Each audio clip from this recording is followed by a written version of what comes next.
White ले लेंगे इनकी, वाइट ले लें।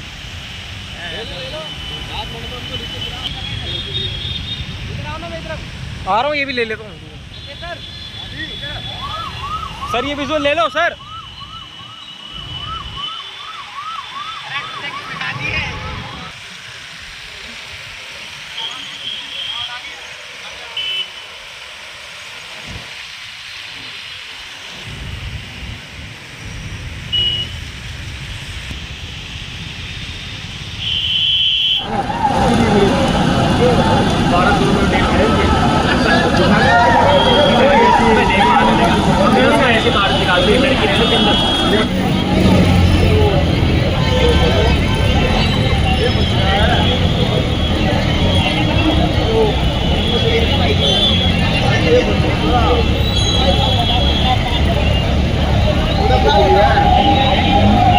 मॉडल है 4 इंजन की सरकार, मुख्यमंत्री रेखा गुप्ता जी की विधानसभा है और पीडब्ल्यूडी के कर्मचारियों ने, अधिकारियों ने इसकी सफाई की है। देखिए ये नाला है, ये नाला है और पूरी तरह से पानी नाले के ऊपर से बह रहा है, पूरे सड़कों पे बह रहा है। 2 घंटे हो चुके हैं बरसात को, लेकिन अब तक पानी निकला नहीं है सड़क पर।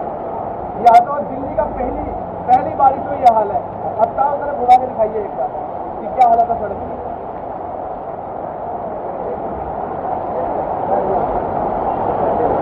देखिए स्विमिंग पूल, नेगी जी नाव चलाते थे, हम स्विमिंग पूल में लेट रहे हैं क्योंकि 4 इंजन की सरकार ने हमें स्विमिंग पूल दिया है तो हम लेट जाते हैं। घर में नहाने की क्या जरूरत है, सड़कों पे नहा लेते हैं।